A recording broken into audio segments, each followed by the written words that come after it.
Welcome to another exclusive studio preview here on Autogefuehl with the new Audi Q5 Facelift. All the details, an exterior and interior, and also what can we expect from engine changes. As you know, everything in Full HD, full screen and full length. Let's go.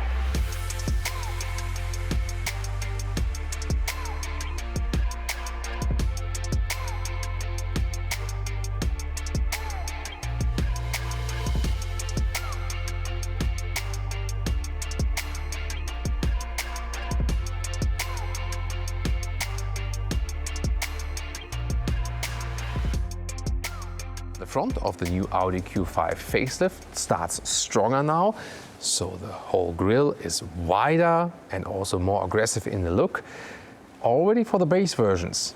Then this is the optional S-Line, the sporty design, and this then comes with the honeycomb style, so the base grille has a little bit different inside style. And the base S-Line would also have a bright look here. So this is S-Line plus the optional shadow line package, and then you also have the high gloss black accentuations here and the most menacing look for this vehicle. The S-Line also has stronger elements here. They are not really air intakes, you could say fake air intakes elements. And again, when you have the shadow line, then you also have the high gloss black in the lower area. These are, by the way, RS models inspired. They look somewhat similar, for example, in the Audi RS Q8, but then also serve a function. Then the headlamps, they start with LED now from base. Option, you can get these, the matrix LED. They also have a wider LED daytime running light signature. So these are then additional, for example. And the whole headlamp unit has also changed the form a little bit already when you pick the base LED. And when you have these optional LED, let's say the extended LED option, you also have the cascading turning indicators. The length is now at 4.68 m, 15'4" or 184 inches, just a little bit longer due to other bumper overhang. Yeah, interesting. From which side will they enter the stage? It's this one. So the side profile has not been touched majorly. You can see it still has this interesting design line above the door handle, which is a little bit, let's say, curved here. A little swing in there towards the rear. And this again being the exterior S-Line package. Usually wheels start from 17 inch. S-Line automatically comes from 18 inch. Before it was 19 inch. So indeed the S-Line entry alloy is a little bit smaller now. But then it goes all the way up, and this is the optional 21 inch wheel for a Q5. Really, really massive. This color, by the way, is called District Green. Looks like an army green or so, doesn't it? New in the side profile is this lower bumper. It will either be in a normal plain black with a base.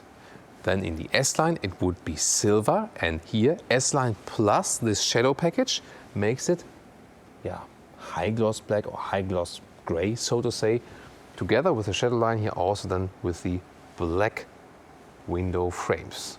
Would you pick it like this?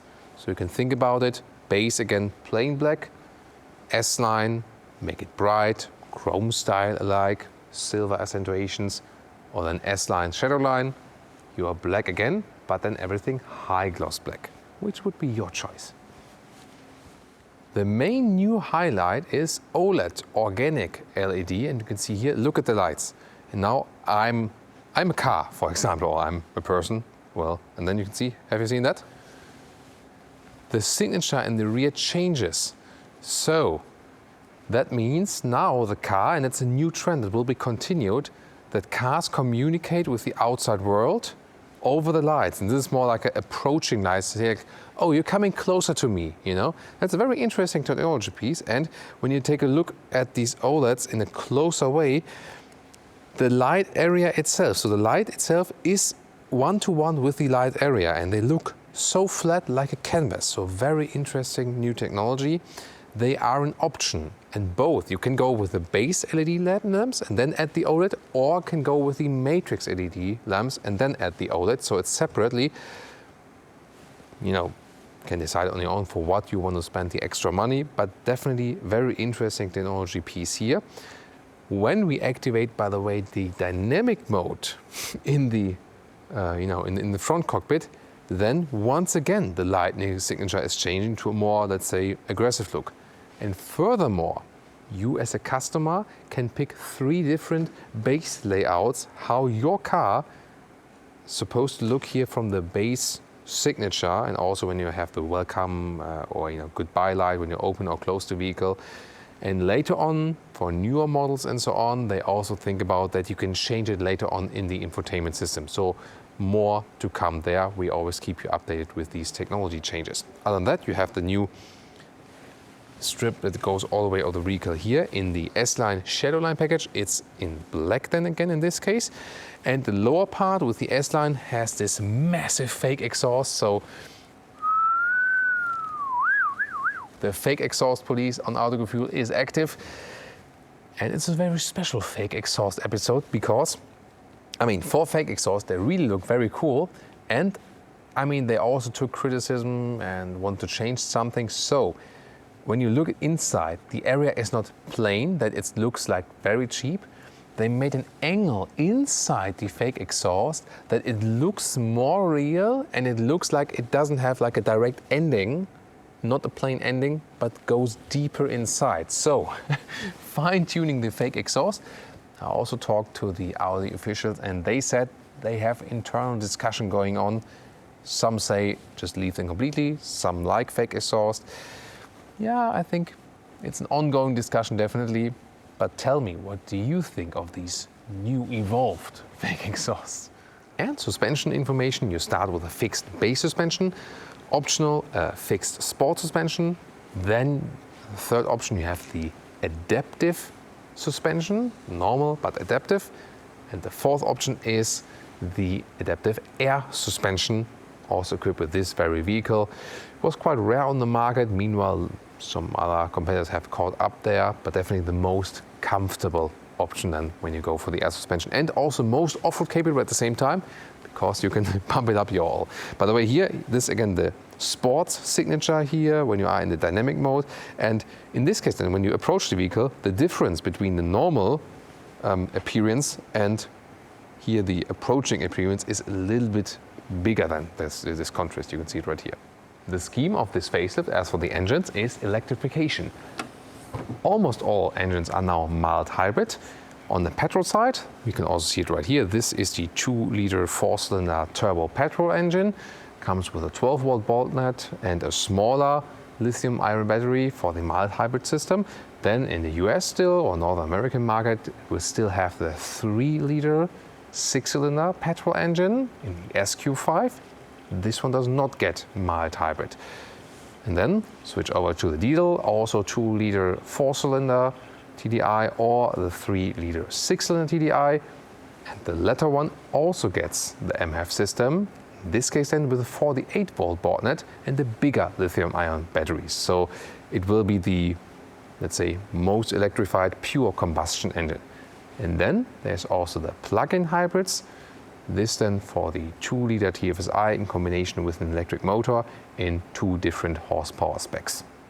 And figures here, the 2-liter TFSI, 204 or 265 horsepower, Quattro Ultra all-wheel drive, front plus rear, together with S-tronic dual clutch transmission. Then the 3-liter TFSI in the SQ5, not available in the EU, 354 horsepower, all-wheel drive, standard all-wheel drive Quattro, so 40-60 base distribution, front rear, with a converter automatic gearbox. Yeah, that's the more classic thing, and probably most people want with it rear wheel biased. So rear wheel biased all-wheel drive, of course. Then the plug-in hybrids, 300 or 367 horsepower, and both get the bigger battery now. Then the diesel side, a 2-liter TDI with 136, 163 or 204 horsepower. The latter one also with all-wheel drive. The small diesels get front-wheel drive only. When it's all-wheel drive, also the Quattro Ultra front plus rear on demand. And last but not least, the 3-liter V6 TDI that can either have with 286 horsepower or the SQ5 diesel 341 horsepower, and both with the classic Quattro all-wheel drive 40/60 front rear distribution and converter automatic gearbox. The SQ5 still with 700 Newton meters of torque.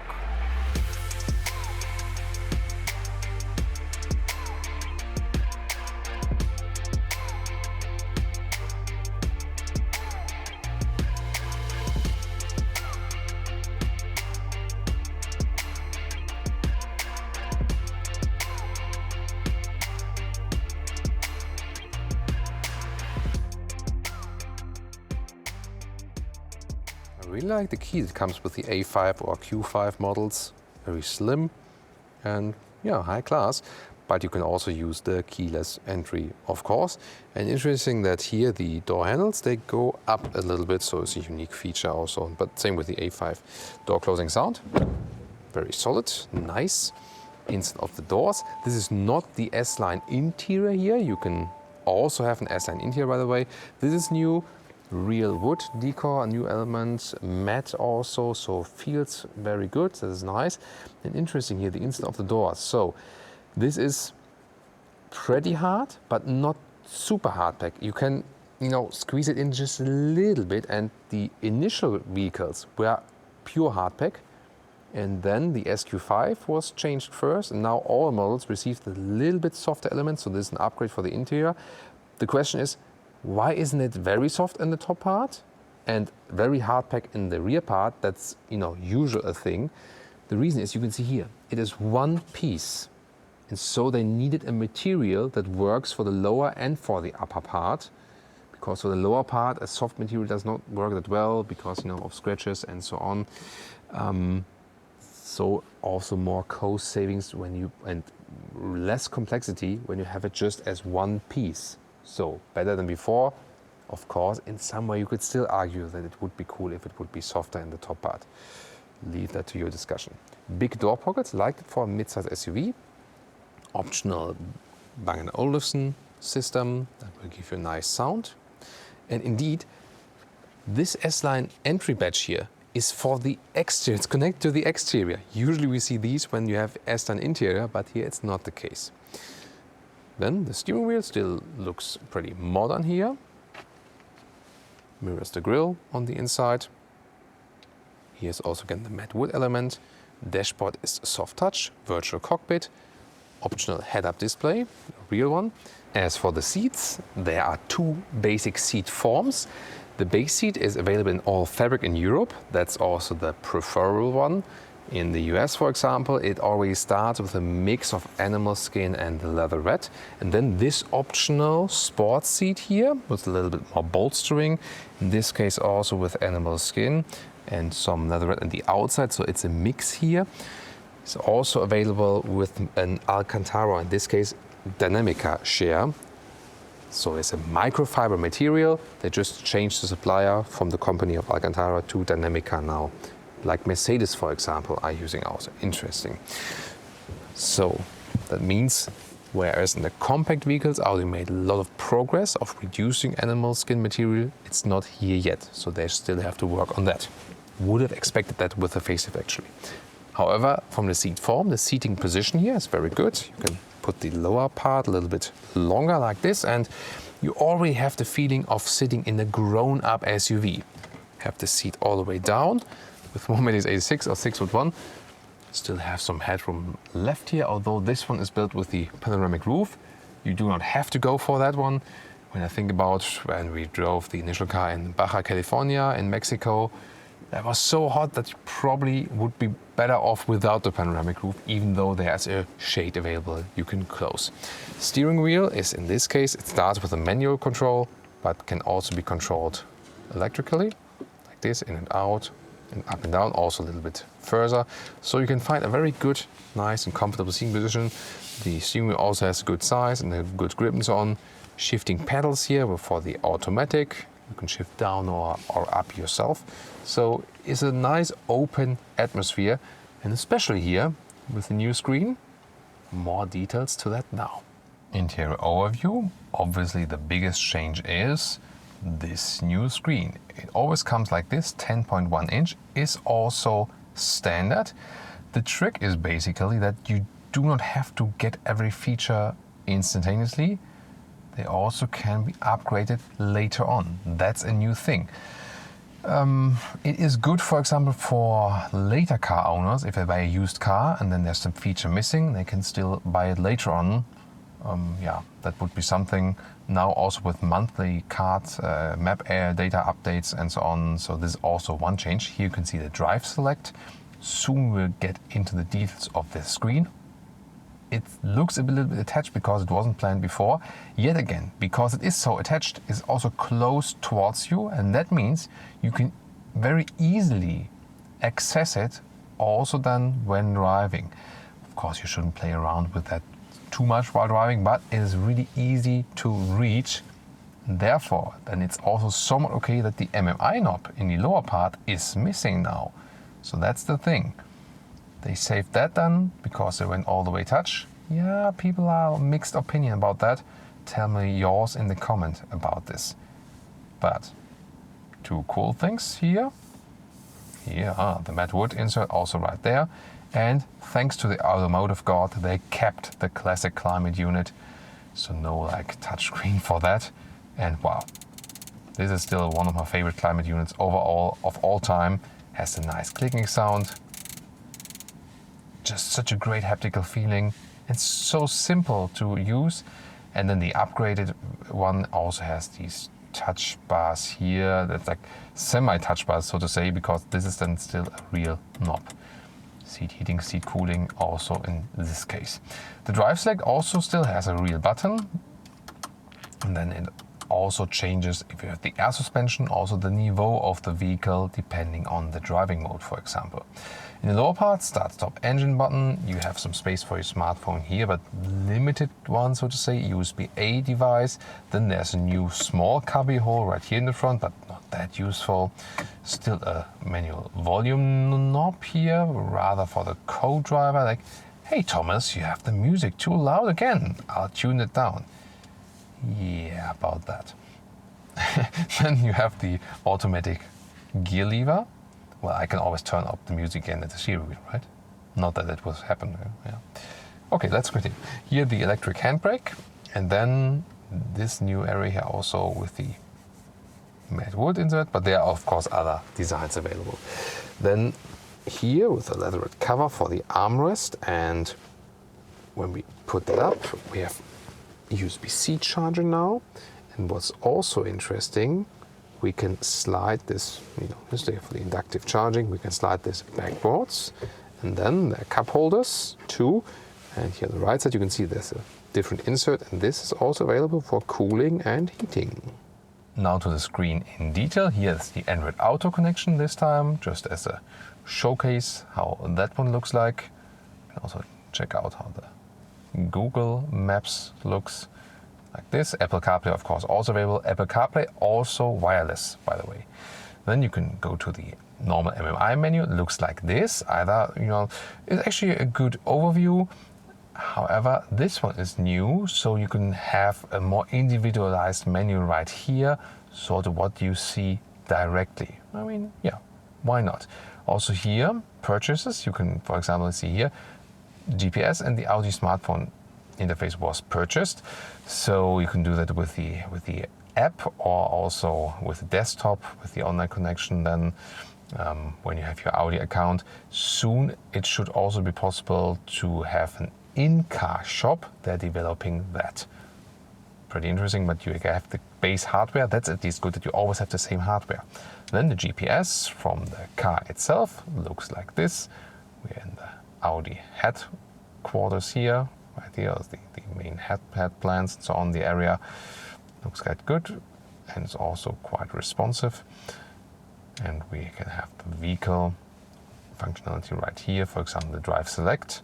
Once more, when you have the air suspension, then it also raises or goes down. Overall, I think a pretty easy system. You can learn it very well. Now the virtual cockpit with a very clear display. It's pretty cool. You can change the view, for example, to the full map view, or back and have these classic simulated round gauges. You can use your left thumb at the steering wheel to zoom in and out, for example, and you can also have other stuff here, for example, our range and driving assistant and so on. And interesting also is a new function. You can have this dynamic view. You change it in the options in the central MMI display, not on the left side but on the central side. I've done it now, and then you can see you have this view, then a more, let's say, digital view, I would call it that way, and then it looks like this when you switch the map. Optional head-up display with the current speed. It will also show then traffic sign recognition, and when you have a route set like here, you will also have the arrow display to know where you're going next. And here you can see the nice ambient lighting right here. We can also change the color tone of that. I would of course always go with Thomas Blue. Rear inside doors with this beautiful wood insert as well, and the material front and rear is also the same. So again, it is rather hard packed, but not entirely hard, like a little bit you can squeeze it inside. And again, the reason, once again, because it's one piece here. Also pretty interesting. I think, I'm actually okay with that if it's now like this. Not with the initial cars, but now I think it's okay. Then you can take a look. It's some kind of a single seat setup. The middle part is a little bit higher. Not sure how often the middle fifth seat is being used. And this is also the optional seating bench. You can also move front and back and also change the angle and so on. Let's test that. So when I get inside, as for the legroom, again, mid-size SUV segment, and it's not too bad actually. So there are also these gaps here in the seat, or like recess, and still a lot of legroom. The seat is to my driving position. So quite comfortable. Also upright seating position here in the rear. Headroom still works. I can put a hand over my head. Will be a little bit more when we leave out the panoramic roof. Yet again, especially for the rear passengers, it's really cool to look outside there. I can also put the head restraint up and lean myself backward. That still works then with 4 tall adults. 5, that's the question. Being in the middle part here, it's actually quite okay and works, because then I also, in the cap of the panoramic roof, you can also drive it with 5 adults, but of course, the outward seats are more comfortable. They feature ISOFIX for the child seats. And then we have this cup holder here. Sides, also adaptive. That's nicely done. Here's also a ski hatch right there from here. And you can already flip the seats from here, and that is done with the lever down there. So, and this lever also changes the angle, so it flips completely, but you can also do it like this, or push it more further back, then you have a more lying seating position, so you can also adjust the angle right there. So that's actually quite cool. Yeah, probably like this, or then sit more upright like this. And you can move this bench then forward or backward. It's an option like this, reduce the legroom but increase the trunk space depending on the people sitting here, or if there's no one sitting here, or then here for the maximum legroom, what I probably would do. Last but not least, we have 2 USB-A chargers here, and if you want, also a rear climate unit. Here, by the way, the cascading turning indicator from the rear, also pretty interesting when opening or closing the vehicle. So 4 ways to open the hatch. Press twice here at the key, use the manual button right here under the rings, open it from the inside of the driver's door, and the 4th way is using the foot kick opening mechanism. And there's sometimes the show effect that it doesn't work for the first time, because every car is a little bit different. Yeah, there we go. So here the foot kick opening mechanism, and then here we go, and it's actually quite good dimensions overall. We can open it right here, this cover. Then there's this net, you can also remove it underneath here, so at the moment some sound equipment. And then we can also flip the seats right here, 1/3, 2/3 split. It needs some more push to be, finally fixed. And we can first give you some measurements, like this here. This is almost 1 meter in length. And we have a little bit more than 1 meter in width. That's quite cool. The height to the cover here is about 50 centimeters. That's actually very decent. And the top height is about 80 centimeters. 550 liters is this here, below that. And 1,550 liters is when you have everything flipped like this. then it needs one more push, either, for example, with your luggage or from here like this, and then they're also fixed in this position. And next to the loading sill of about 70 centimeters, you can also put it a little bit more down when you have the air suspension, like here. Then there's a 2-meter stick, almost works, so 1 meter 80 in the total length. And now to our conclusion for today with the new Audi Q5 Facelift. Well, exterior-wise, it has a sharper look, a sportier look, already from the base versions. Of course, then even sportier here in the S-Line. Interior, the biggest change is of course with the infotainment system, now with a touchscreen, so it is easier to use on the one hand.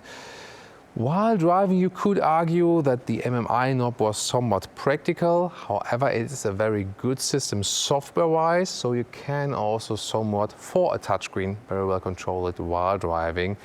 Overall, I still think it is an upgrade. The virtual cockpit is still among the best ones and also offers more functionality now. They also increased the build quality on the interior from one of the earlier models, so we noticed that as well. Overall, the package is still quite nice. This mid-size SUV, it serves a lot of different purposes. What is still missing are the non-animal seating choices in the higher trims and outside of the EU. As I said, you can get base fabric seats, at least for the European customers. New with the engines, the mild hybrid technology, so the electrification is the main topic there. And that's also a good move for a little bit more fuel economy. We also very soon test that one on the road and maybe also a little bit off-road. Well, this is of course primarily for the road use, but if you also want to take a look at off-roading the Q5, at the initial launch of this vehicle, we did do that. It was a very impressive review as well with the beautiful landscape. We will also link that episode. We also have an SQ5 episode, and we will also renew these reviews when the updated engines are coming. So stick here with us and also tune into some reviews of the competitors.